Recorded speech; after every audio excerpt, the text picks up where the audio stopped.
എല്ലാവർക്കും നമസ്കാരം. നമ്മൾ ഇന്ന് പൊളിറ്റിക്കൽ സ്ട്രക്ചർ ഓഫ് ഇന്ത്യ എന്നുള്ള കോഴ്സിന്റെ ഒന്നാമത്തെ യൂണിറ്റിലേക്ക് കടക്കാണ്. ഒന്നാമത്തെ യൂണിറ്റ് ആണ് നമ്മൾ ഇന്ന് നോക്കാനായിട്ട് പോകുന്നത്. ഒന്നാമത്തെ unit pre state to state എന്നുള്ളതാണ്.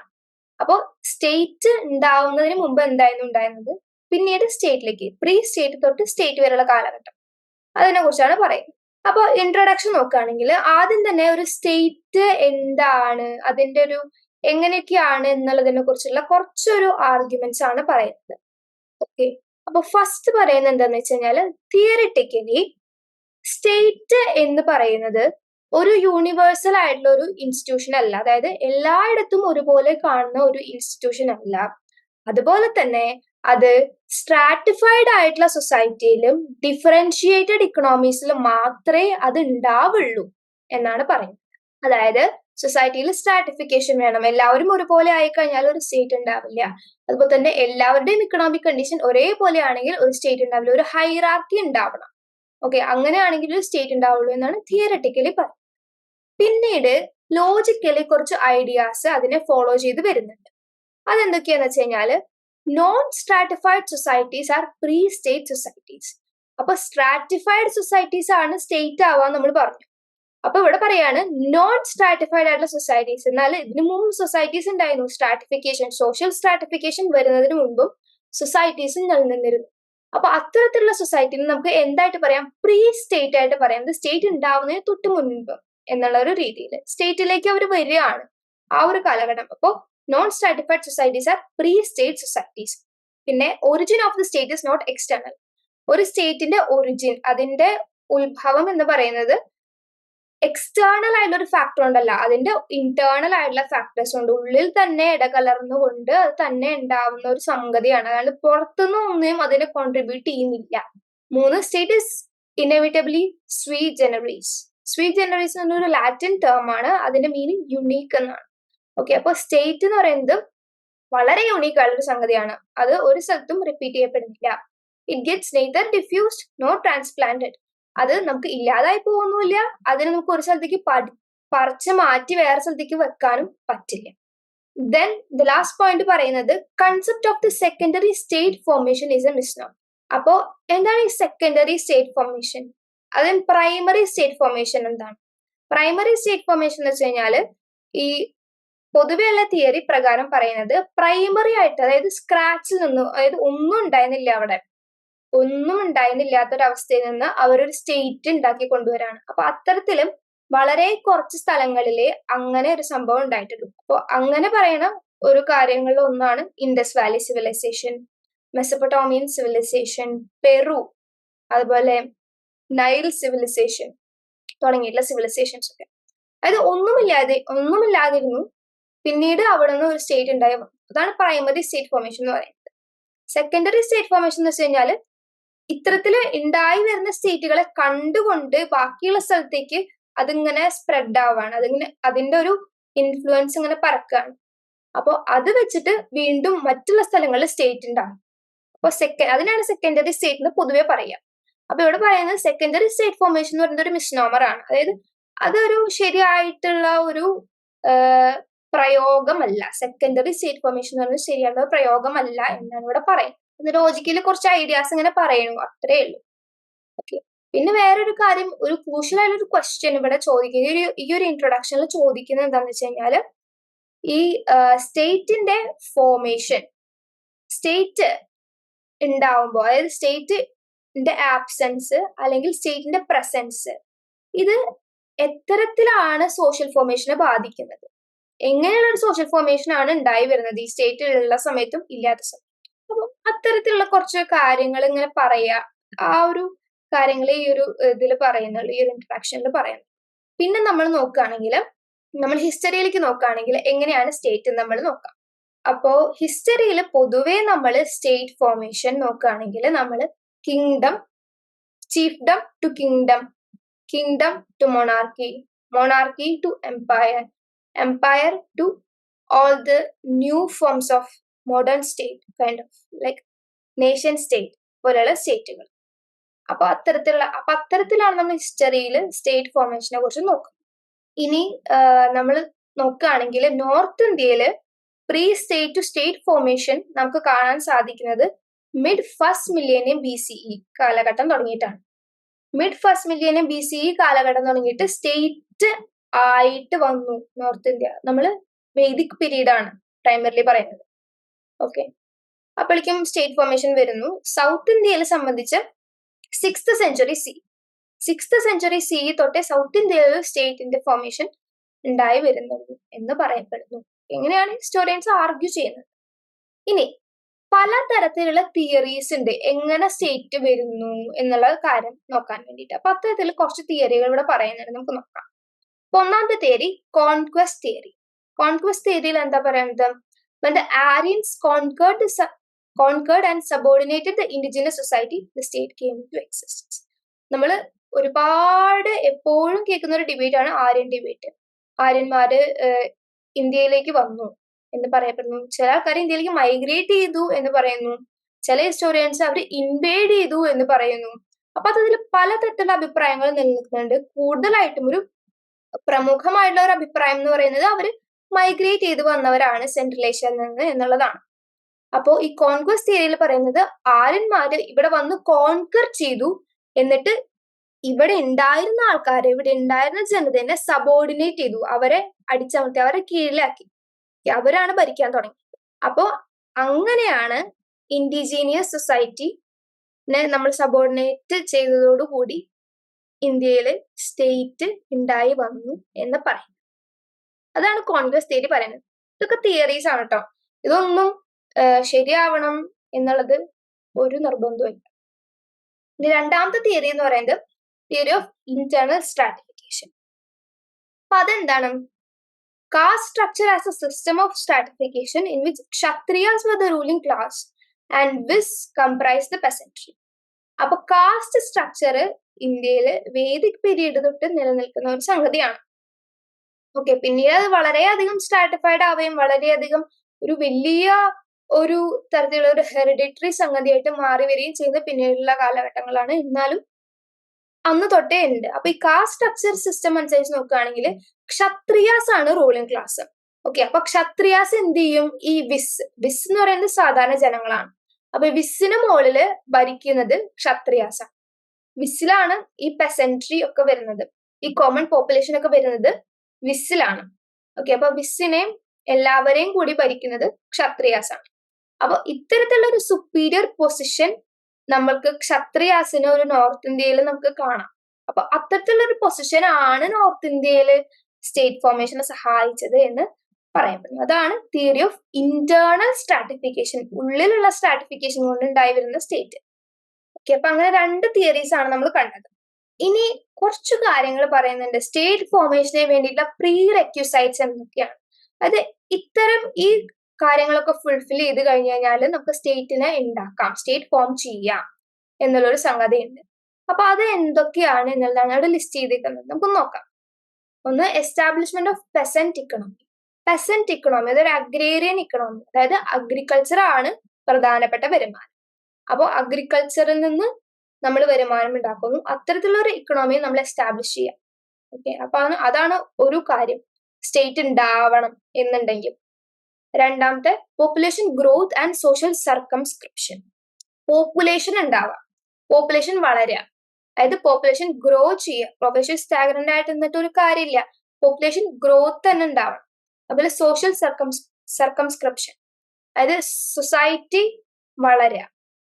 മൂന്ന്, കൾച്ചറൽ ആൻഡ് സോഷ്യൽ ഹെട്രോജിനിറ്റി. ഹെട്രോജിനിറ്റി എന്ന് വെച്ച് കഴിഞ്ഞാൽ വൈവിധ്യം എന്ന് പറയും. ഓക്കെ, അപ്പൊ പലതരത്തിലുള്ള വൈവിധ്യം സോഷ്യൽ ലെവലിലും ഉണ്ടാവാം, കൾച്ചറൽ ലെവലിലും ഉണ്ടാവാം.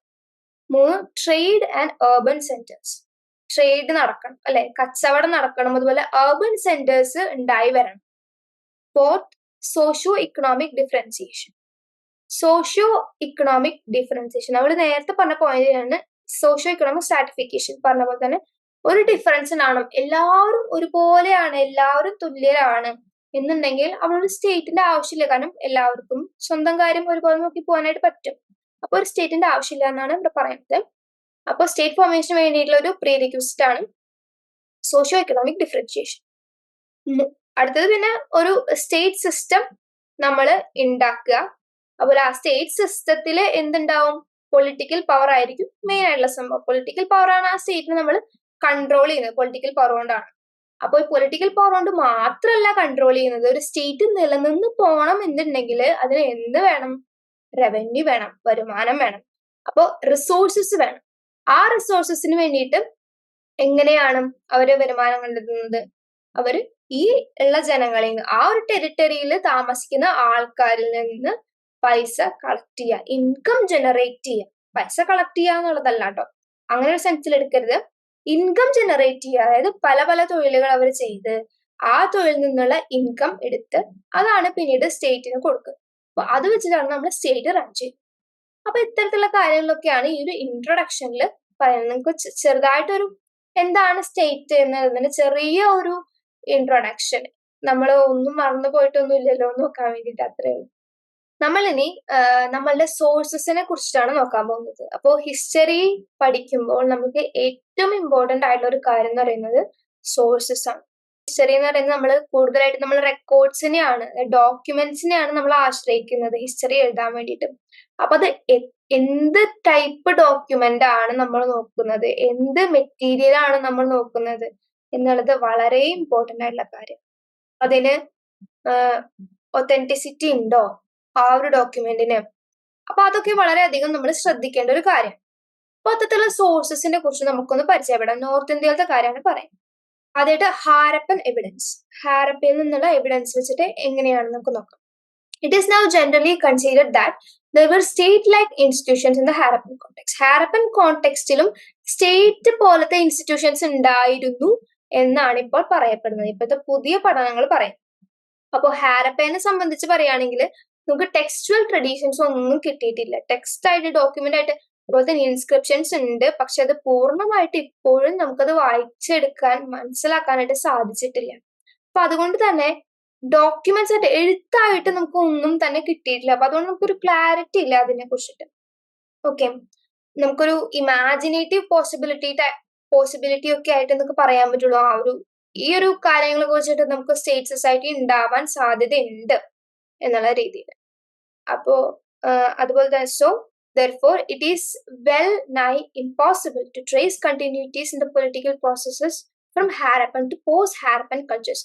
ഹാരപ്പൻ കൾച്ചേഴ്സിനും പോസ്റ്റ് ഹാരപ്പൻ കൾച്ചേഴ്സ്, കുറച്ച് കൾച്ചേഴ്സ് ഒക്കെ ഉണ്ടല്ലോ, അഗത കൾച്ചർ, ചാക്കോലിത്തിക് കൾച്ചേഴ്സ് ആയാലും കുറച്ച് കൾച്ചേഴ്സ് ഉണ്ട്.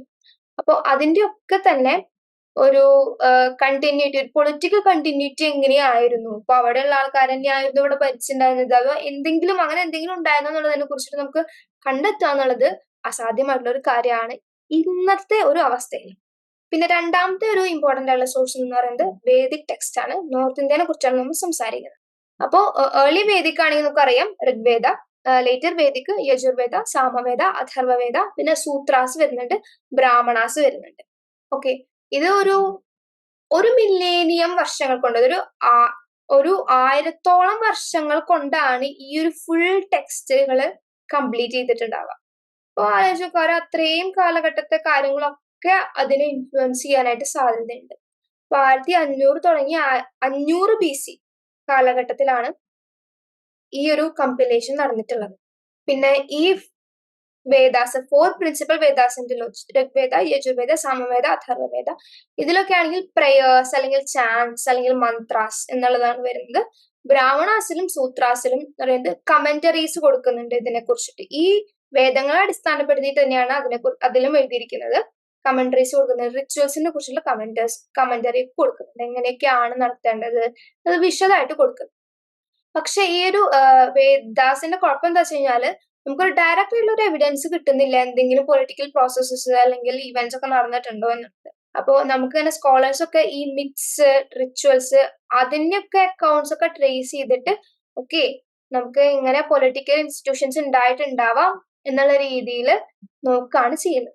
പിന്നെ ആർക്കിയോളജിക്കൽ എവിഡൻസ് നോക്കുകയാണെങ്കിൽ നമ്മൾ എങ്ങനെയാണ് നോക്കുക, ഈ മെറ്റീരിയൽ, അതായത് നമുക്ക് ടെക്സ്റ്റൽ ട്രഡീഷൻ നമ്മുടെ കയ്യിലുണ്ട്, അതായത് വേദാസ് നമ്മുടെ കയ്യിലുണ്ട്. അപ്പൊ വേദാസ് വെച്ചിട്ട് നമ്മൾ ഈ ആർക്കിയോളജിക്കൽ ട്രഡീഷനെ കൊറാബറേറ്റ് ചെയ്ത് നോക്കുകയാണ് ചെയ്യുന്നത്. അപ്പോൾ എക്സാമ്പിൾ പറയുകയാണെങ്കിൽ ലേറ്റർ വേദിക് ലിറ്ററേച്ചറും പെയിന്റഡ് ഗ്രേവെയർ കൾച്ചറും. പെയിന്റഡ് ഗ്രേവെയർ കിട്ടുന്നുണ്ട് പല സ്ഥലത്തും. അപ്പൊ ഈ ലേറ്റർ വേദിക് ലിറ്ററേച്ചറിൽ പറയുന്ന കാര്യങ്ങളും ഈ പെയിന്റഡ് ഗ്രേവെയർ കൾച്ചറിൽ നിന്ന് നമുക്ക് കിട്ടുന്ന കാര്യങ്ങൾ നമ്മൾക്ക് ഏകദേശം കൊറാബറേറ്റ് ചെയ്യാനായിട്ട് പറ്റുന്നുണ്ട്. സോ നമ്മൾ പറയും ഓക്കെ, ഇങ്ങനൊരു സംഭവം നമ്മൾ എക്സിസ്റ്റ് ചെയ്തിരുന്നു എന്നാണ് നമുക്ക് തെളിവായിട്ട് നമുക്ക് മനസ്സിലാവും. ഓക്കെ, ഇത് രണ്ടും പറയുന്നു മിഡ് ഗംഗ വാലിയിലാണ് ഈ ലേറ്റർ വേദിക്കും അതുപോലെ തന്നെ പെയിന്റഡ് ഗ്രേവെയറും കാണപ്പെടുന്നത്. അപ്പൊ അത് കൊടുത്തിട്ടുണ്ട്, അത് എവിഡൻസ് ഉണ്ട്. ഓക്കെ, അങ്ങനെ ഹൺഡ്രഡ്സ് ഓഫ് പെയിന്റഡ് ഗ്രേവെയർ കൾച്ചേഴ്സ് നമുക്ക് കിട്ടിയിട്ടുണ്ട്. അപ്പൊ അതിന് എക്സാമ്പിൾ പറയുന്നു കൗസാംബി, മധുര പോലെയുള്ള സെറ്റിൽമെന്റ്സ് ഒക്കെ. പിന്നീട് അത് വളർന്ന് പിന്നെ ഇമ്പോർട്ടന്റ് സിറ്റീസ് ആയിട്ട് മാറി വരുന്നുണ്ട് പിൽക്കാലത്ത്, പിന്നീട് ജനപദാസിന്റെ കാലഘട്ടമൊക്കെ വരുമ്പോൾ. പിന്നീട് നമുക്ക് അവിടെ അഗ്രികൾച്ചർ, പാസ്ട്രലിസം ഇതിനൊക്കെ എവിഡൻസ് കിട്ടുന്നുണ്ട്.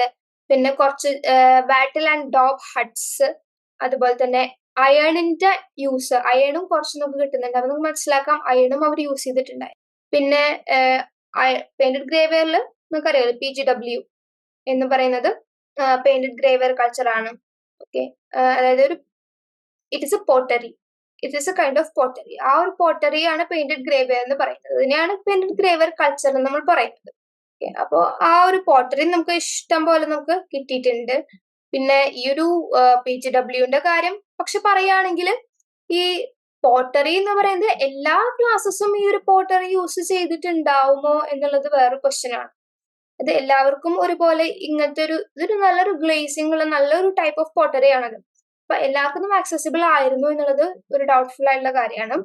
അപ്പൊ ഈ PGW എന്ന് പറയുന്നത് നമുക്ക് നോർമൽ ആയിട്ടുള്ള ഒരു അസംഷൻ എന്താന്ന് വെച്ച് കഴിഞ്ഞാൽ എലീറ്റ് ആയിട്ടുള്ള പോപ്പുലേഷൻ ആണ് ഈ ഒരു PGW യൂസ് ചെയ്തിട്ടുണ്ടാവുക എന്നുള്ളതാണ്. നോർമൽ ആയിട്ടുള്ള കോമൺ ആയിട്ടുള്ള ആൾക്കാരൊന്നും അങ്ങനെ വേറെ എന്തെങ്കിലും തരത്തിലുള്ള അതൊക്കെ എന്താ പറയാ ഇങ്ങനെ ഇത്രയും കാലം നിലനിൽക്കാനുമുള്ള സാധ്യത വളരെ കുറവാണ്. അതൊക്കെ നശിച്ചു പോയിട്ടുണ്ടാവും. അപ്പൊ ഇത്തരത്തിലുള്ള നല്ല എവിഡൻസ് ഒക്കെയാണ് നമുക്ക് പിൽക്കാലത്തും അത്രയും നിലനിൽക്കുകയുള്ളൂ, പിന്നീട് നമുക്കത് കിട്ടുകയും ചെയ്യും. ഇനി ഏർലി വേദിക് കോണ്ടെക്സ്റ്റ് എന്താണ് പറയാനെന്ന് നമുക്ക് നോക്കാം. The praise in Rigveda suggests that the dominant class were dependent on pastoralism, especially cattle rearing.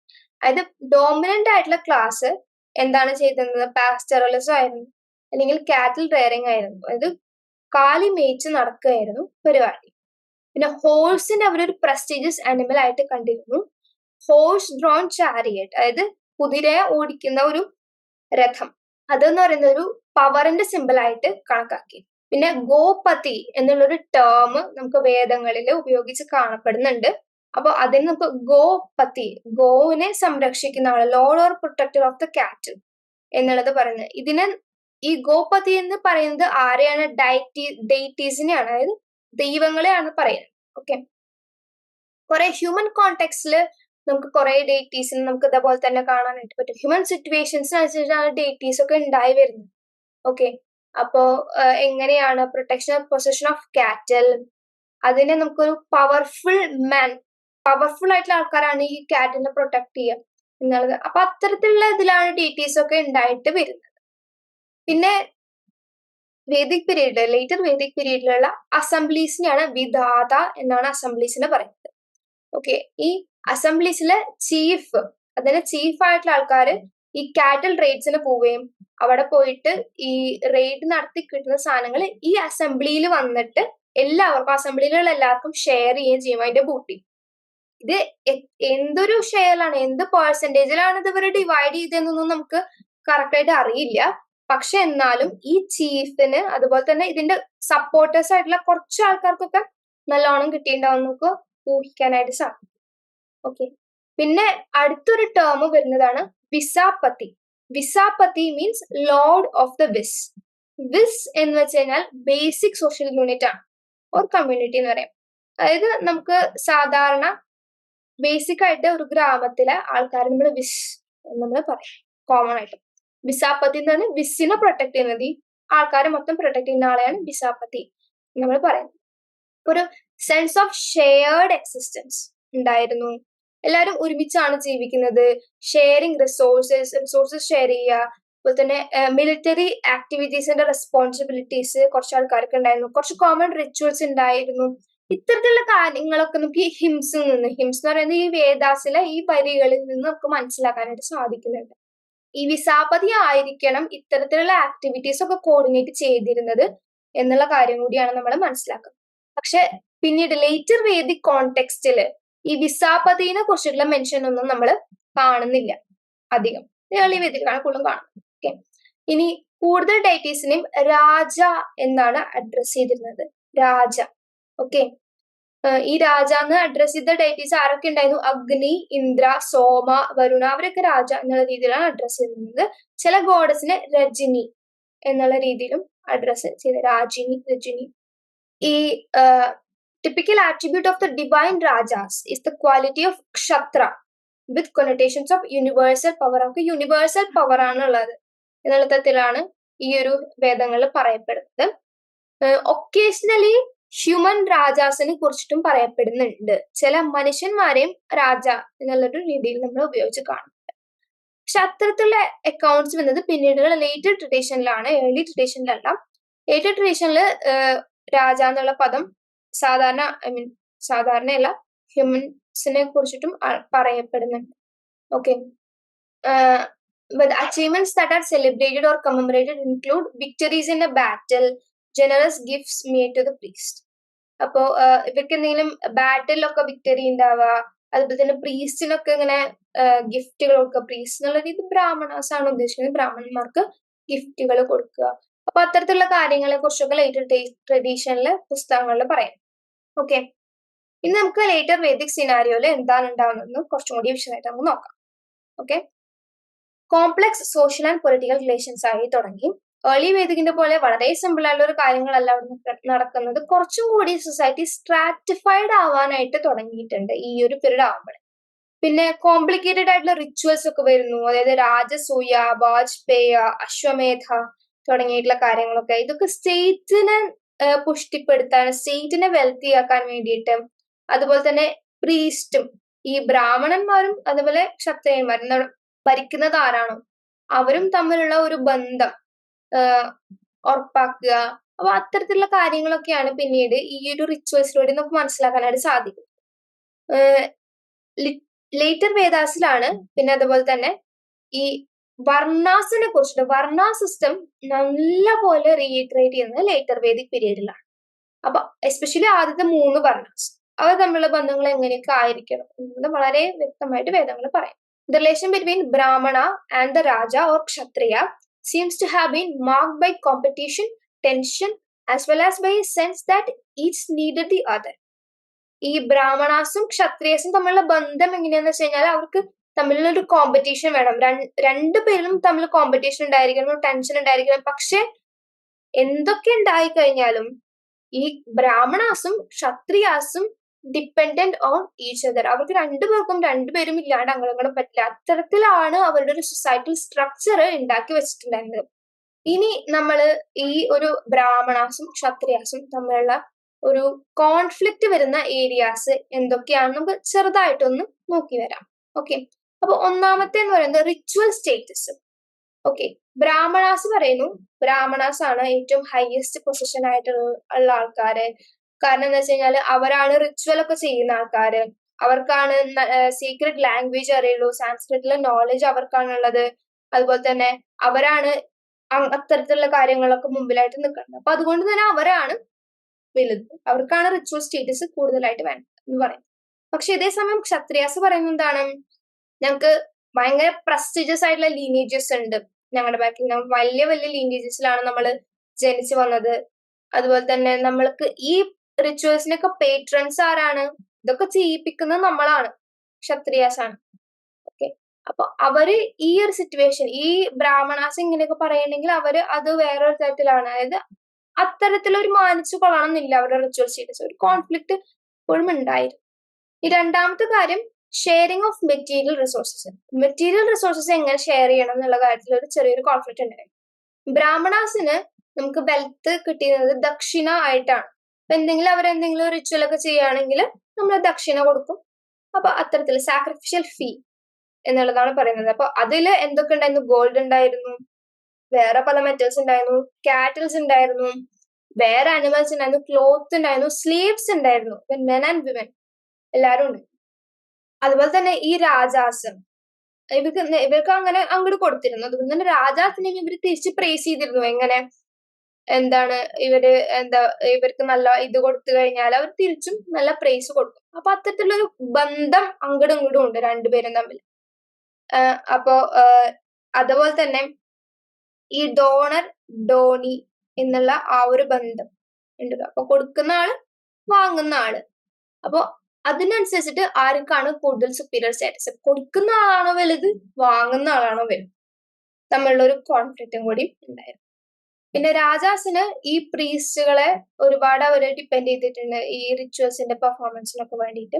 പിന്നെ അതുപോലെ തന്നെ അവര് പവർ ലെജിറ്റിമൈസ് ചെയ്യാൻ വേണ്ടിയിട്ട് അവര് പ്രീസ്റ്റിനെ ബന്ധപ്പെട്ടിരുന്നു.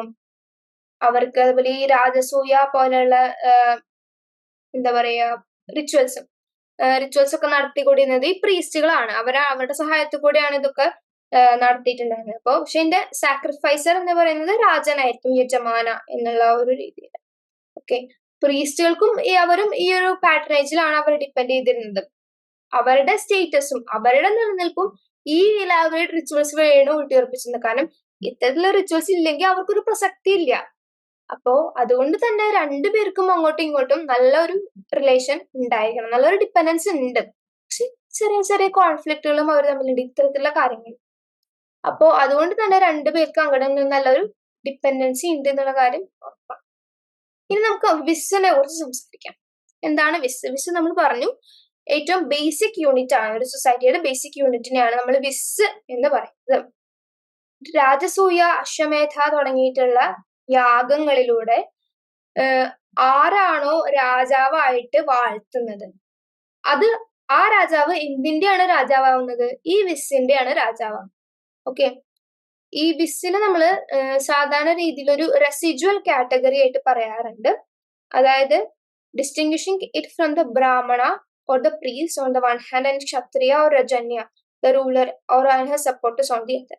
Okay, the term vaishya meaning of or belonging to the vis owes its origin to this.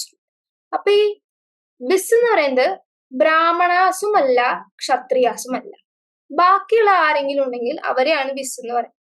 അപ്പൊ ഈ വിസ് എന്നുള്ളൊരു ടേമിൽ നിന്നാണ് വൈശ്യ എന്നുള്ളൊരു ടേം ഉണ്ടായി വരുന്നത് എന്ന് നമുക്ക് പിന്നീട് കാണാനായിട്ട് സാധിക്കും. The notion of the Raja or Kshatriya as Visammata, literally the eater of the vis. Okay, suggesting that the Raja could appropriate the resources generated by the vis at will. It could be legitimately exploited. അപ്പൊ രാജാസിനെ നമ്മൾ വിസമ്മത എന്ന് നമ്മൾ പറഞ്ഞു. വിസമ്മത ഉദ്ദേശിക്കുന്നത് വിസിനെ കഴിക്കുന്ന ആള്, വിസിനെ അവര് തിന്നുകയാണ് ചെയ്യുന്നത്. അപ്പൊ അത്തരത്തിലാണ്. അപ്പൊ ഈ രാജാവ് ഇതിന്റെ തലവനായിട്ട് വന്നു കഴിഞ്ഞാല് അവിടുത്തെ റിസോഴ്സസ് ഒക്കെ ഇയാൾക്ക് അപ്രോപ്രിയേറ്റ് ചെയ്യാനായിട്ട് പറ്റും. അതുപോലെ തന്നെ അതിനെ ലെജിറ്റിമേറ്റ്ലി എക്സ്പ്ലോയിറ്റ് ചെയ്യാനായിട്ട് പറ്റും ആ റിസോഴ്സസിനെ എന്നുള്ളതാണ് ഒരു ഇമ്പോർട്ടന്റ് ആയിട്ടുള്ള കാര്യം. ഈ ആദ്യകാലങ്ങളിൽ ഈ വിസിന്റെ ഇടയിലും ഇവർക്ക് ഈ ബൂട്ടിയൊക്കെ ഇവർ ക്ലെയിം ചെയ്ത് share ചെയ്യപ്പെടുക.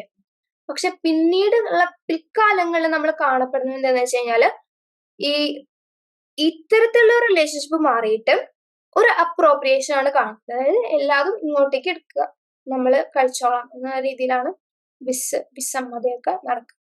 Okay, Raja was still not in a position to claim a regular tax, but depended on less structured mechanisms for garnering resources. രാജാവിന് ആ കാലഘട്ടത്തിൽ ഒരു എന്താ പറയുക റെഗുലർ ടാക്സ് കളക്ട് ചെയ്യാനായിട്ട് പറ്റുന്ന ഒരു സാഹചര്യം അല്ലായിരുന്നു. ഓക്കെ, അങ്ങനെ സ്ട്രക്ചേർഡ് മെക്കാനിസം ഒന്നും ഉണ്ടായിരുന്നില്ല. പക്ഷെ സ്റ്റിൽ അവര് റിസോഴ്സസ് കളക്ട് ചെയ്തിരുന്നു ആൾക്കാരുടെ കയ്യിൽ. ക്ഷത്രിയാസും വിസും തമ്മിലുള്ള ഒരു റിലേഷൻഷിപ്പിനെ ഒരു എസ്റ്റാബ്ലിഷ് ചെയ്യുന്നതും എൻഷുർ ചെയ്യുന്നതുമായിട്ടുള്ളത് എന്തായിരുന്നു? ഇത്തരത്തിലുള്ള റിച്വൽസ്, നമ്മൾ നേരത്തെ പറഞ്ഞിട്ടുള്ള രാജസൂയ, അശ്വമേധ പോലത്തെ റിച്വൽസ് വഴിയാണ് ആ ഒരു കണക്ഷൻ എൻഷുർ ചെയ്യപ്പെട്ടത്. Okay, from the point of view of the raja or Kshatriya, the vis was ideally to be supportive but subordinate. ഈ വിസ് എന്ന് പറയുന്നത് രാജാവിന്റെ കാഴ്ചപ്പാടിൽ നിന്ന് നോക്കുകയാണെങ്കിലും അത് സപ്പോർട്ടീവ് ആയിരിക്കണം, രാജാവിനെ സപ്പോർട്ട് ചെയ്യണം. പക്ഷെ എന്താണ്, അത് രാജാവിന് സബോർഡിനേറ്റ് ആയിട്ടുള്ള ഒരു സംഭവം കൂടിയിട്ടാണ്. So we find the use of rituals and mantras to ensure. അപ്പൊ അതുകൊണ്ട് തന്നെ അവര് ഈ റിച്വൽസിനെയും മന്ത്രാസിനെയും ഒക്കെ കൂട്ടിപ്പിടിച്ചിട്ട് എന്താ പറയാ, ഇത് എൻഷുർ നമ്മൾ എന്തായാലും ഇത് നടപ്പാക്കുക എന്നുള്ളൊരു നിലപാടിലായിരുന്നു. However, there are indications that such rituals manipulations may not have always worked. ഇത് എപ്പോഴും വർക്ക് ചെയ്ത് കൊള്ളണം എന്നില്ല. അപ്പൊ അത്തരത്തിലുള്ള കുറച്ച് എവിഡൻസ് നമുക്ക് കിട്ടിയിട്ടുണ്ട്. കാരണം എന്താണെന്ന് വെച്ച് കഴിഞ്ഞാല് ഈ ക്ഷത്രിയന്മാരുടെ ഏറ്റവും വലിയ ഭയം എന്താന്ന് വെച്ച് കഴിഞ്ഞാല് ഈ വിസ് വിട്ടിട്ട് ആൾക്കാർ പുറത്തേക്ക് പോവോ എന്നുള്ളതായിരുന്നു. ഇപ്പൊ വെച്ചാൽ ഈ ഒരു രാജാവ് ഭയങ്കര എക്സ്പ്ലോയിറ്റേഷൻ ആണ്, നമുക്ക് ഇവിടെ നിൽക്കാനായിട്ട് സാധിക്കുന്നില്ല എന്നുണ്ടെങ്കിൽ നമ്മൾ ഇവിടുന്ന് പോവാ, നമുക്ക് വേറെ സ്ഥലത്തേക്ക് പോവാം എന്നുള്ള രീതിയിൽ അപ്പൊ അത്തരത്തിലൊരു മൊബിലിറ്റി പോസിബിൾ ആയിരുന്നു എന്നുള്ളതും കൂടിയിട്ടാണ് ഇവിടെ പറയുന്നത്.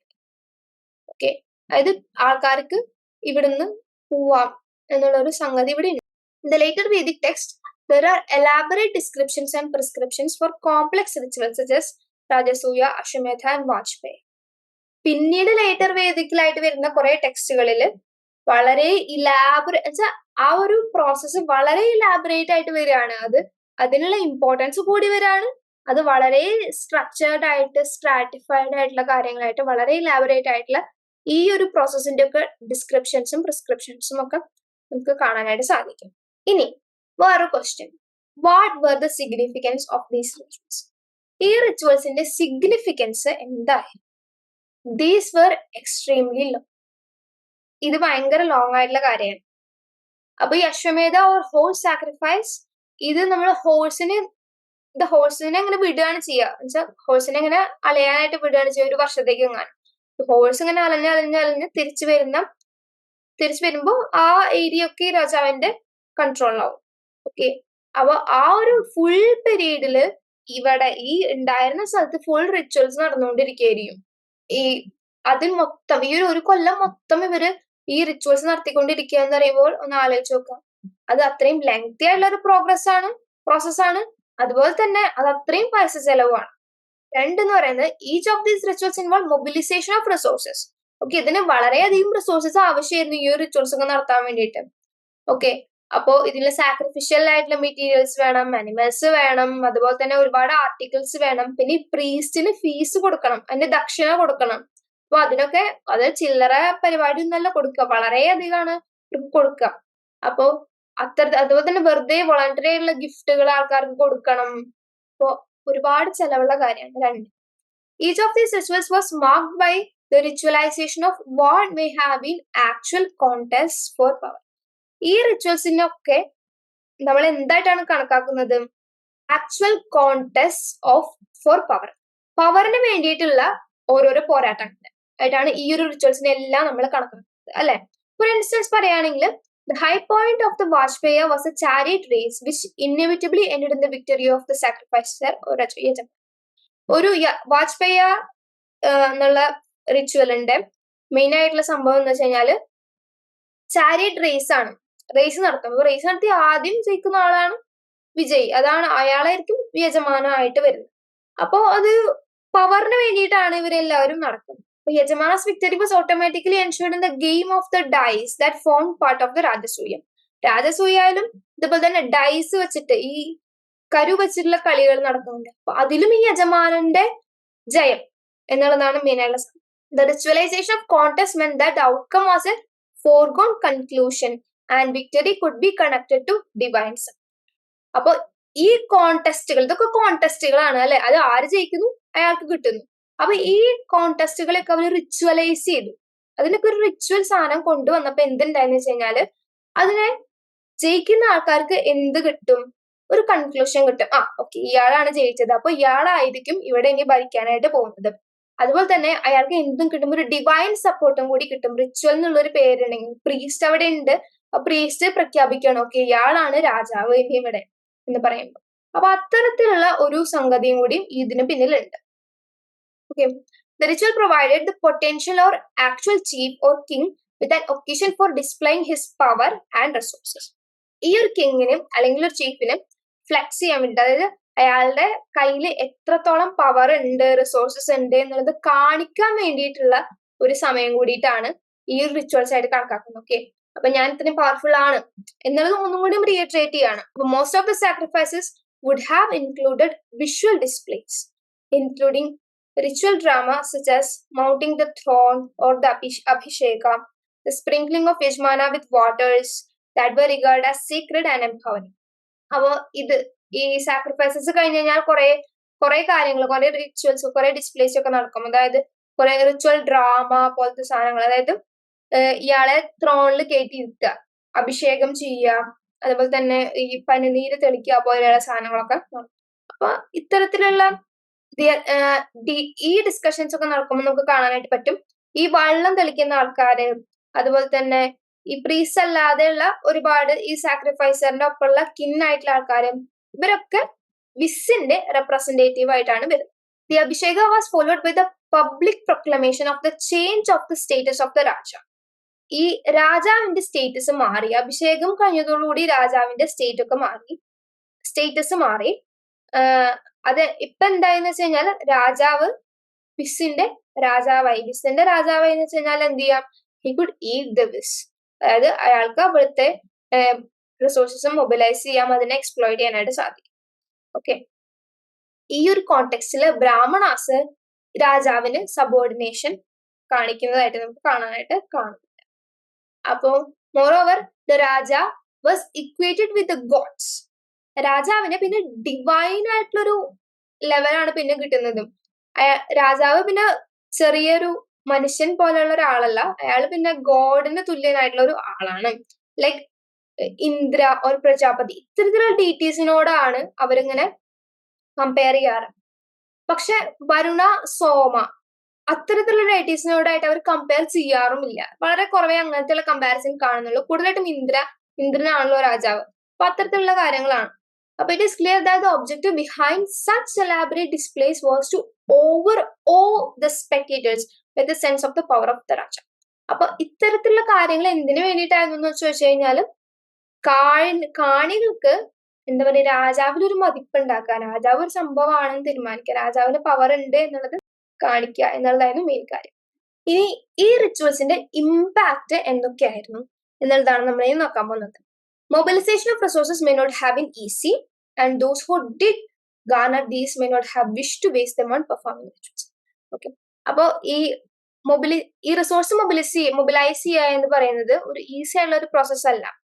അപ്പോ ആരെങ്കിലും ഇങ്ങനെ കുറെ നമ്മൾ മൊബിലൈസ് ചെയ്ത റിസോഴ്സസ് വെറുതെ റിച്വൽസിൽ കളയാനായിട്ട് ഇങ്ങനെ താല്പര്യം പൊതുവെ ആൾക്കാർക്ക് ഉണ്ടാവുമോ എന്നുള്ളതാണ് ഒരു ചോദ്യം എന്ന് പറയുന്നത്.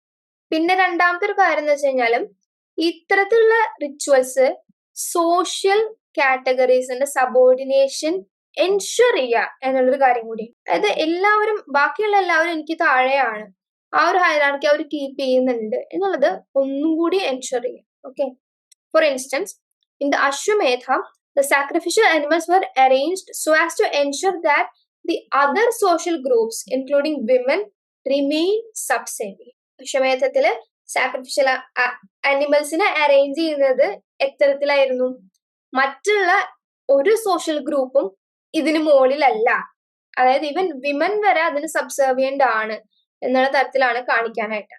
One can suggest that these groups may have resisted such subordination and may have withdrawn from the participation in the rituals. നമുക്ക് വേണമെങ്കിൽ തോന്നും ഈ ആൾക്കാരൊക്കെ, അതായത് അവർക്കൊക്കെ ഈ സാക്രിഫിഷ്യൽ അനിമലിനേക്കാളും താഴെയാണ് അവരെ പ്ലേസ് ചെയ്തിരുന്നത്. അപ്പൊ ചില ആൾക്കാർക്കൊക്കെ ഇത് പറ്റിയിട്ടുണ്ടാവില്ല, അവരൊക്കെ ചിലപ്പോൾ ഇത് വിട്ടു പോന്നിട്ടുണ്ടാവാം എന്നുകൂടി പറയുന്നുണ്ട്. ഒരു പക്ഷെ അവരവിടെ നിന്നിട്ടുണ്ടാവാം. പിന്നെ പക്ഷെ ചില സ്ഥലത്ത് ഇങ്ങനെ വിമൻ ഇമ്പോർട്ടൻസ് കാണുന്നുണ്ട് വരാം. ഓക്കെ, അതായത് ചില സ്ഥലത്ത് ഇങ്ങനെ നമുക്ക് വേദാസിലൊക്കെ പറയുന്നുണ്ട് വിമൻ, ഭാര്യ ഒക്കെ ഇമ്പോർട്ടൻസ് കൊടുത്തിട്ടുണ്ടായിരുന്നു. പക്ഷെ ഈ ഒരു സബോർഡിനേഷൻ എന്തായാലും കീപ്പ് ചെയ്തത്. Okay, the rajasuya includes a unique ritual known as the ratninam havimshi. ഇത്തരത്തിലൊരു യുണീക് റിച്വലിനെ കുറിച്ച് പറയുന്നത് അപ്പൊ എന്താണെന്ന് നമുക്ക് നോക്കാം. This provided an occasion for the Raja to visit a group of 10 or 12 men and women. The list vary, okay. Make an offering in their house and claiming their support. അപ്പൊ ഈ രാജാവായിട്ടുള്ള ആള് ഒരു 10ഓ 12ഓ ഉള്ള ഒരു കൂട്ടം ആൾക്കാർ, അതില് മെന്നോ വുമണോ ഉണ്ടാവാം, അവരെ പോയിട്ട് കാണും. എന്നിട്ട് അവരുടെ വീട്ടിൽ പോയിട്ട് അവർക്ക് ഓഫറിങ് കൊടുക്കും, ഓരോരോ സമ്മാനങ്ങൾ കൊടുക്കും. എന്നിട്ട് അവരുടെ സപ്പോർട്ട് ചോദിക്കും. These were special people forming the nucleus of an administrative system. ഒരു അഡ്മിനിസ്ട്രേറ്റീവ് സിസ്റ്റം ഫോം ചെയ്യുക, അതിന്റെ ന്യൂക്ലിയസിനെ ഉണ്ടാക്കുക എന്നുള്ളതിൽ ഇമ്പോർട്ടന്റ് ആയിട്ടുള്ള ആൾക്കാരായിരുന്നു ഇവർ. their participation is evident in other rituals as well. മറ്റുള്ള റിച്വൽസ് നമുക്ക് ഇവരുടെ പാർട്ടിസിപ്പേഷൻ ആയിട്ട് കാണാൻ പറ്റും. ഫോർ ഇൻസ്റ്റൻസ് നമ്മൾ പറയുകയാണെങ്കിലും guardians of the sacrificial horse in the ashvamedha. ഈ അശ്വമേധ യാഗത്തിൽ ഈ സാക്രിഫിഷ്യൽ ഹോഴ്സിനെ ഗാർഡ് ചെയ്യണം. ഈ ഗാർഡ് ചെയ്യുന്ന ആൾക്കാർ ആരൊക്കെയായിരുന്നു? ഈ രത്നിൻസ് എന്ന് വെച്ചാൽ രത്നം, ജ്വൽസ്, ഓക്കെ, അവരായിരുന്നു. ഓക്കെ, അപ്പൊ അതിൽ ആരൊക്കെ ഉണ്ട്? പുരോഹിത, ചീഫ് പ്രീസ്റ്റ് ഉണ്ട്, അല്ലെങ്കിൽ ഗ്രമാണി എന്ന് പറയാം. ചാരിയോട്ടർ ഓർ സൂത, ഓക്കെ, അയാളാണ് കമ്പാനിയൻ ആണ് അയാള് രാജാവിന്റെ. അയാളാണ് ഈ ടെയിൽസ് ഒക്കെ പിന്നീട് ഈ രാജാവിന്റെ വീരകൃത്യങ്ങളുടെ കഥകളൊക്കെ പിന്നീട് ആൾക്കാർക്ക് പറഞ്ഞു കൊടുക്കേണ്ട ഒരു വ്യക്തി കൂടിയാണ് അയാൾ. പിന്നെ 3 സേനാനി എന്ന് പറയുന്നത് ആർമിയുടെ ലീഡറാണ്. സംഗ്രഹിത്ര, ഓക്കെ, റിസോഴ്സസ് ഗ്യാദർ ചെയ്യുക എന്നുള്ളതാണ് സംഗ്രഹിത്ര എന്നുള്ള ഇതുകൊണ്ട് ഉദ്ദേശിക്കുന്നത്. പിന്നെ വൈഫ്സ് ഓഫ് ദ റൂളർ, നേരത്തെ പറഞ്ഞൊരു പോയിന്റ് ആണ്, including the Mahishi or the chief wife. Mahishi എന്നാണ് ചീഫ് വൈഫിന്റെ പേരാണ് മഹിഷി. വാവത, അതായത് ഒരാൾക്ക് കുറെ വൈഫ്സ് ഉണ്ടാവാം. ഓക്കെ, അപ്പൊ വാവത എന്ന് പറയുന്നത് ഫേവറേറ്റ് വൈഫാണ്. അതുപോലെ പരിവൃത്തി എന്ന് പറയുന്നത് അബാൻഡൻ വൈഫാണ്, അയാൾ ഉപേക്ഷിച്ചു. അപ്പോ ഇവരെയൊക്കെ ഈ ഒരു റിച്വൽസിൽ ഇൻക്ലൂഡ് ചെയ്തിട്ടുണ്ടായിരുന്നു. അപ്പോ അത് മെയിൻ ആയിട്ട് എന്തിനു വേണ്ടിയിട്ടാണ്? നമ്മുടെ പ്രോസ്പെരിറ്റി, വിമന്റെ പൊതുവെ എല്ലായിടത്തും അസോസിയേറ്റ് ചെയ്യപ്പെടുന്നത് പ്രോസ്പെരിറ്റി, വെൽത്ത് കിട്ടുക, അതുപോലെ തന്നെ പുതിയ നെക്സ്റ്റ് ജനറേഷന്റെ ഒരു സംഭവം എന്നുള്ള ഒരു രീതിയിലാണ് വിമനെ പൊതുവേ എല്ലായിടത്തും പോർട്രേ ചെയ്യപ്പെടുന്നത്. ഹിസ്റ്റോറിക്കൽ റെക്കോർഡ്സ് നമ്മൾ നോക്കും. അപ്പോ ഈ ഒരു കോണ്ടെക്സ്റ്റിലും അത് തന്നെയാണ് ഉദ്ദേശിക്കുന്നത്. ഈ റിച്വൽസ് നടത്തുമ്പോൾ ഈ വിമൻ ഉദ്ദേശിക്കുന്നത് അവരെ ഇൻക്ലൂഡ് ചെയ്യുന്നത് പ്രോസ്പെരിറ്റി എന്നുള്ളൊരു കൺസെപ്റ്റിലാണ്. പിന്നെ പൊളിറ്റിക്കൽ പവറിന്റെ ഒരു കാര്യത്തിലും കൂടി നോക്കിക്കഴിഞ്ഞാല് മാട്രിമോണിയൽ അലയൻസസ് ഭയങ്കര ഇമ്പോർട്ടൻസ് ആയിട്ടുള്ള ഒരു കാര്യം. Okay, so many of the rituals graphically demonstrated the subordinate position envisaged for such women who were often assigned specific roles in the sacrifice. ഈ സാക്രിഫൈസിൽ ഈ വിമനൊക്കെ ഒരു സ്പെസിഫിക് റോൾസ് അസൈൻ ചെയ്ത് കൊടുത്തിട്ടുണ്ട്. ഓക്കെ, അപ്പൊ ഒരു എക്സാമ്പിൾ പറയുകയാണെങ്കിൽ അശ്വമേധ എന്നുള്ള യാഗത്തില് mahishi's participation was meant to ensure the fertility of the realm. അപ്പൊ രലത്തിന്റെ ഫെർട്ടിലിറ്റി നിലനിർത്തുക എന്നുള്ളത് ഈ മഹിഷിയുടെ ചുമതലയായിരുന്നു. അപ്പൊ അത്തരത്തിലാണ് വിമനെ അസോസിയേറ്റ് ചെയ്യപ്പെടുന്നത്. പിന്നീട് ഈ രത്നിൻസ് എന്ന് പറയുന്ന ആൾക്കാർ പിന്നീട് ലേറ്റർ ട്രഡീഷനിൽ കുറച്ചും കൂടിയും ആൾക്കാർ വരുന്നുണ്ട്. അപ്പൊ അതാരൊക്കെയെന്ന് വെച്ച് കഴിഞ്ഞാൽ ഭാഗദുഃഖ, അല്ലെങ്കിൽ ഡിസ്ട്രിബ്യൂഷൻ ഓഫ് ഷെയർ ഡിസ്ട്രിബ്യൂട്ട് ചെയ്ത് കൊടുക്കുക. Akshavapa, the person in charge of dicing means ഈ ഡൈസ് കളിക്കുക എന്നുള്ള അർത്ഥം. ഗോവികർത്തൃ ഹു സ്ലോട്ടർഡ് ദ കാറ്റലിനെ കൊല്ലുന്ന ആള്. Okay, the palagala or messenger. അപ്പൊ ഇത്തരത്തിൽ ആൾക്കാർ ലേറ്റർ ട്രഡീഷനിൽ ഇവരെയും രത്നിൻസ് എന്നുള്ള ഒരു കാറ്റഗറിയിൽ വരുന്നതായിട്ട് നമുക്ക് കാണാം. Okay, then it is likely that they were connected with economic and social transactions that were gradually being marginalized. ഇവർക്ക് economic and social transactions connect ചെയ്യുന്നത് പിന്നീട് ഇവരെ മാർജിനലൈസ് ചെയ്യപ്പെടുന്നതായിട്ട് നമുക്ക് കാണാനായിട്ട് സാധിക്കും ഈ ആൾക്കാരൊക്കെ. അപ്പൊ ചില ഗോവികർത്തൃ, പലകാല അവരൊക്കെ പിന്നീട് ശൂദ്ര കാറ്റഗറി ആയിട്ടാണ് പിന്നീട് കണക്കാക്കിക്കൊണ്ടത്. ഇനി നമ്മൾ അടുത്ത ടോപ്പിക്കിലേക്ക് പോവാണ്. Early historic Tamil polity as described in the സംഘം ലിറ്ററേച്ചർ. അപ്പൊ നമ്മൾ ഇത്ര നേരം നോർത്ത് ഇന്ത്യയുടെ കാര്യമാണ് പറഞ്ഞത്. നോർത്ത് ഇന്ത്യയുടെ കാര്യത്തിൽ നമ്മൾ ഹാരപ്പൻ എവിഡൻസ് പറഞ്ഞു, പിന്നീട് ഏർലി വേദിക് ട്രഡീഷൻ പറഞ്ഞു, ലേറ്റർ വേദിക് ട്രഡീഷൻ നമ്മൾ കുറച്ച് എലാബറേറ്റ് ആയിട്ട് തന്നെ പറഞ്ഞു. എന്തൊക്കെയാണ് ഒരു പൊളിറ്റിക്കൽ സ്ട്രക്ചർ ചെറിയൊരു ഭാഗം മാത്രം നമ്മൾ പറഞ്ഞിട്ടുള്ളൂ. ചെറിയൊരു സ്ട്രക്ചർ മാത്രമാണ് നമ്മൾ ഈ ഒരു യൂണിറ്റിൽ കാണുന്നത്. ഇനി early historic Tamil polity as described in Sangam literature. Sangam ലിറ്ററേച്ചറിൽ എങ്ങനെയാണ് തമിഴ് പൊളിറ്റിനെ, ഏർലി ഹിസ്റ്റോറിക് തമിഴ് പൊളിറ്റി കാണുന്നത്? നമുക്കറിയാം സംഘം ലിറ്ററേച്ചർ ആണ് ഇവിടുത്തെ സൗത്ത് ഇന്ത്യയിലത്തെ ഏറ്റവും വലിയ സോഴ്സ് ആയിട്ട് നമ്മൾക്ക് അറിയപ്പെടും. ഈ ഓൾഡ് ജനറേഷൻ സ്കോളേഴ്സ് ഒക്കെ സംഘം പൊളിറ്റിയിലത്തെ പോയംസിനെ വെച്ചിട്ട് ചേര, ചോള, പാണ്ഡ്യ എന്ന് പറയുന്ന 3 റൂളിംഗ് ലൈൻസ് ഉണ്ടായിരുന്നു എന്നും അവരുടെ ഹീറോയിക് പോയംസും ഡൈനാസ്റ്റീസും മൊണാർക്സും ഒക്കെ നമുക്ക് അതിൽ നിന്ന് ട്രേസ് ചെയ്യപ്പെടാമെന്നും പറയുന്നുണ്ട്. അപ്പൊ ചേരാസ് റൂൾ ചെയ്തിരുന്നത് സൗത്ത് വെസ്റ്റേൺ പാർട്ട് ഓഫ് തമിഴകത്തിന്റെ സൗത്ത് വെസ്റ്റേൺ പാർട്ടിലാണ് തമിഴ് മാക്രോ റീജിയൻ ഇൻക്ലൂഡിങ് കേരളവും ഇൻക്ലൂഡ് ചെയ്യപ്പെടുന്നുണ്ട് ആ ഒരു ഭാഗത്ത് ചേരാസ്. ചോളാസ് എന്ന് പറയുന്നത് നോർത്ത് ഈസ്റ്റേൺ പാർട്ടിലാണ് വരുന്നത്, കാവേരിയുടെ ഒരു തീരത്ത്.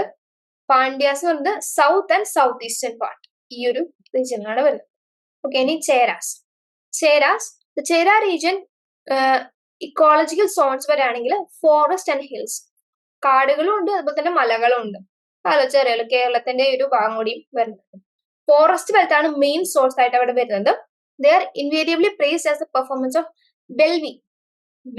അതായത് വേദിക് സാക്രിഫൈസസിനാണ് ബെൽവി എന്ന് പറയുന്നത്, തമിഴിൽ പറയുന്നതാണ്. അപ്പോ ഇവര് വേദിക് സാക്രിഫൈസസ് ചെയ്തിരുന്ന ആൾക്കാരായിരുന്നു എന്നാണ് അതിൽ പറയുന്നത്. അപ്പോ അവര് കൊട്ടവൈ എന്നുള്ള ഗോഡസ്, അതുപോലെ തന്നെ മുരുകനൊക്കെയാണ് അവരുടെ ഡിവോട്ടീസ് ആയിരുന്നത് എന്നും പറയപ്പെടുന്നു.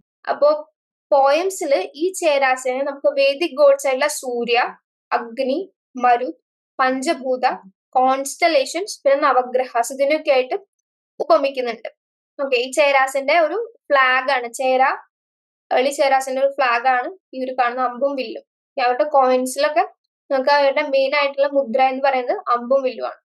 All these attributes of the Cheras are indicative of a high degree of influence of the Vedic Brahmanic as well as Buddhist culture. അപ്പോൾ വേദിക് ബ്രാഹ്മണത്തിന്റെയും ബുദ്ധിസ്റ്റ് കൾച്ചറിന്റെയും വളരെ വലിയൊരു ഇൻഫ്ലുവൻസ് ഈ ഒരു ചേര ആട്രിബ്യൂട്ട്സിൽ നമുക്ക് കാണാനായിട്ട് സാധിക്കുന്നുണ്ട്.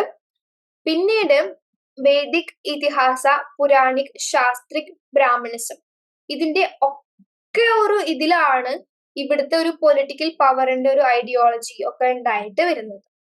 പിന്നെ പല സോങ്സിലും ചേരാസിനെ ഡിസ്ക്രൈബ് ചെയ്യുന്നത് ഹിമാലയം തൊട്ട് കന്യാകുമാരി വരെ അവര് ഓവർലോഡ് ചെയ്യപ്പെടുന്നു എന്നുള്ള രീതിയിലാണ്. അപ്പൊ പോയംസിലൊക്കെ നമുക്ക് ആലോചിച്ചാൽ മനസ്സിലാവും, ഒരുപാട് അവര് എക്സാജറേറ്റ് ചെയ്തിട്ട് പല എക്സാജറേഷൻസ് നമുക്ക് കാണാനായിട്ട് സാധിക്കും.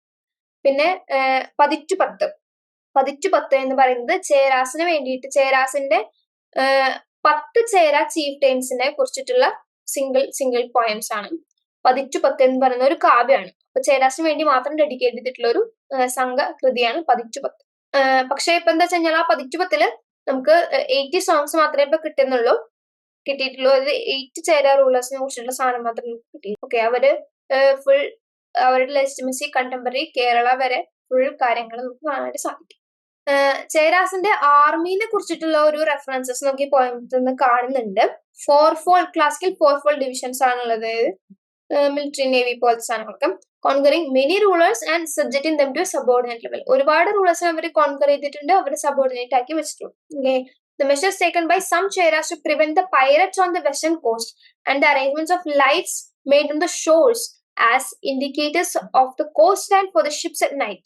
ഇതൊക്കെ സംഘം ലിറ്ററേച്ചറിൽ കാണുന്നുണ്ട്. അതായത് പൈററ്റുകൾ, അതായത് കടൽ കൊള്ളക്കാരിൽ നിന്ന് രക്ഷ നേടാൻ വേണ്ടിയിട്ട് അവരെന്തൊക്കെയായിരുന്നു ചെയ്തത്, ലൈറ്റിന്റെ അറേഞ്ച്മെന്റ്സ് ഒക്കെ ചെയ്തിട്ടുണ്ടായിരുന്നു. അതുപോലെ തന്നെ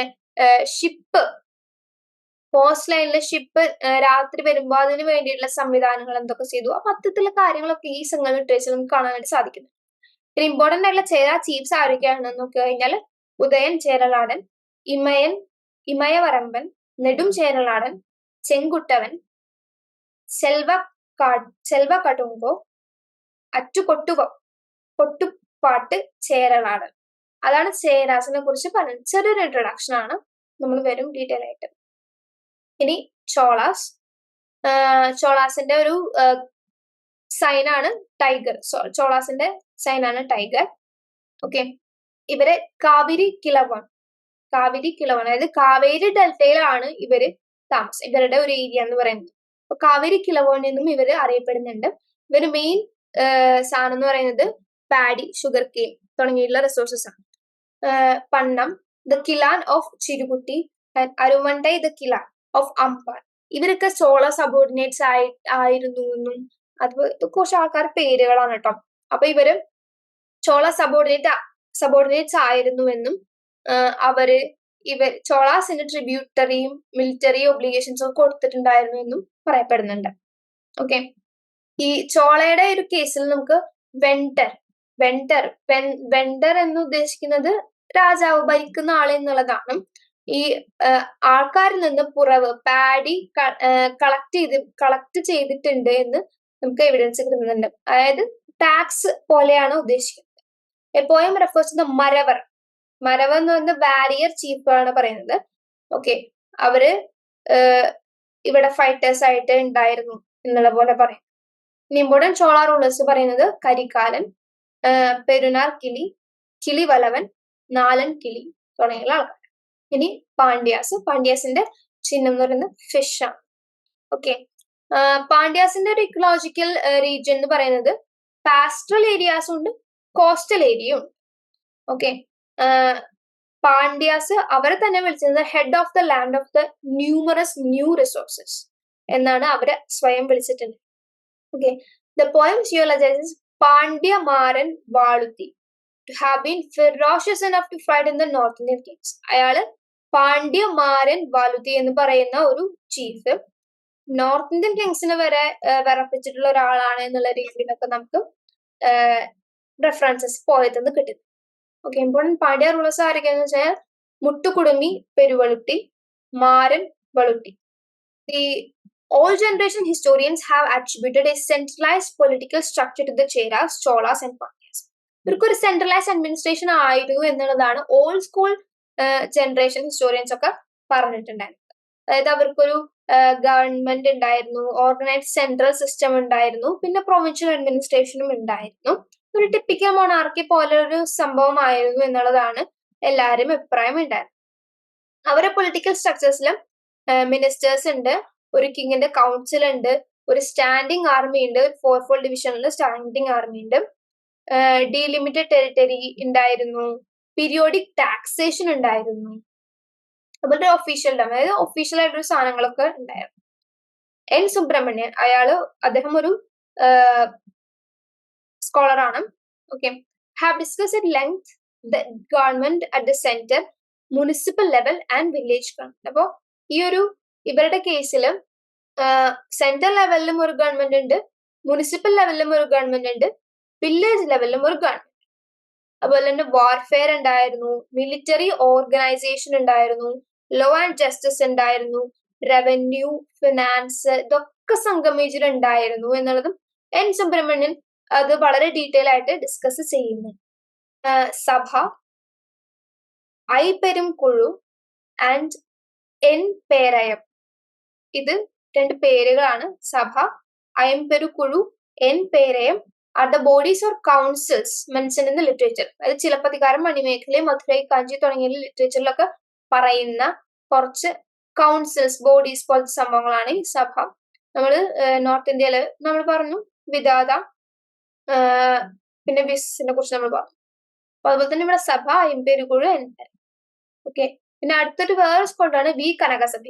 അപ്പൊ വി കനകസഭയെ പറയുന്നത് എന്താ വെച്ച് കഴിഞ്ഞാൽ ഈ അയംപെരുക്കുഴു എന്നുള്ള സാധനത്തില് ആരൊക്കെയാണ് ഉണ്ടായിരുന്നത്?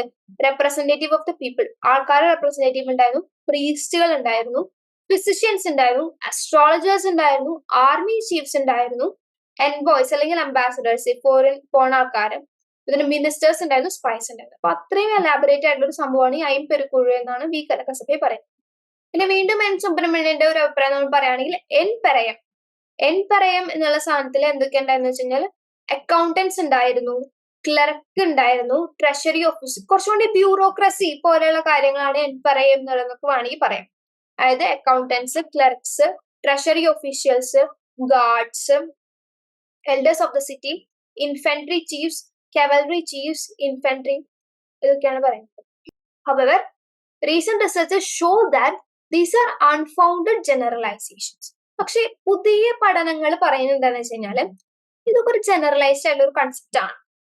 അതായത് ക്രൊണോളജിയോ കോണ്ടന്റ്, ഈ ഒരു പോയങ്ങളിലുള്ള കോണ്ടന്റ് അല്ലെങ്കിൽ അതിന്റെ കോണ്ടെക്സ്റ്റ് എന്താണെന്ന് കറക്റ്റ് ആയിട്ട് മനസ്സിലാക്കാതെയുള്ള ഒരു കറക്റ്റ് ആയിട്ടുള്ള ഒരു ശ്രദ്ധ കൊടുക്കാതെ നമ്മൾ പറയുന്ന കുറച്ച് ജനറലൈസേഷൻസ് ആണ് ഇത് എന്നാണ് ഇപ്പോഴുള്ള സ്കോളേഴ്സ് അഭിപ്രായപ്പെടുന്നത്.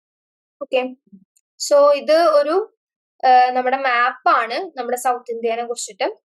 അപ്പോ ഇവിടെ നമുക്ക് നോക്കിയാൽ മനസ്സിലാവും ചേരാസിന്റെ ഏരിയ കേരളത്തിന്റെ ഈ ഒരു ഏരിയ ആണ് വരുന്നത്. അവരുടെ മെയിൻ ഫോറസ്റ്റും ഹില്ലും ആണ് അവരുടെ ഒരു റവന്യൂ, അവരുടെ വെൽത്ത് കിടന്നിരുന്നത്. ചോളാസ് വരാണെങ്കിലും ഇത് കാവേരി റിവർ ഇവിടെ ഉണ്ട്. ചോളാസിന്റെ ഒരു ഏരിയ ഈ കാവേരി ഡെൽറ്റയുമായിട്ട് ബന്ധപ്പെട്ടിട്ടുള്ളതാണ്. പിന്നീട് ഇവിടെ പാണ്ഡ്യാസ് വരുമ്പോ കുറച്ചും കൂടി സൗത്തിലേക്കാണ് വരുന്നത്. അവർക്ക് ഈ സീന്റെ സൈഡും ഉണ്ട്, ഇപ്പൊ തന്നെ പാസ്റ്റൽ ലാൻഡ്സും ഇവിടെ ഉണ്ട്. ഇപ്പൊ മധുരൈ പോലുള്ള സ്ഥലങ്ങളിൽ തൂത്തുക്കുടി പോലെയുള്ള സ്ഥലങ്ങളൊക്കെ പാണ്ഡ്യാസിന്റെ ഈ ഒരു ഏരിയയിലാണ് വരുന്നത്. ഓക്കെ, അപ്പോൾ ഈ ഒരു ചാപ്റ്റർ ഈ യൂണിറ്റ് കഴിഞ്ഞിട്ടില്ല. നമ്മളൊരു നെക്സ്റ്റ് വീഡിയോയില് ഇതിന്റെ ബാക്കി കാര്യങ്ങൾ നമ്മൾ ഡിസ്കസ് ചെയ്യും. അപ്പോൾ താങ്ക് യു.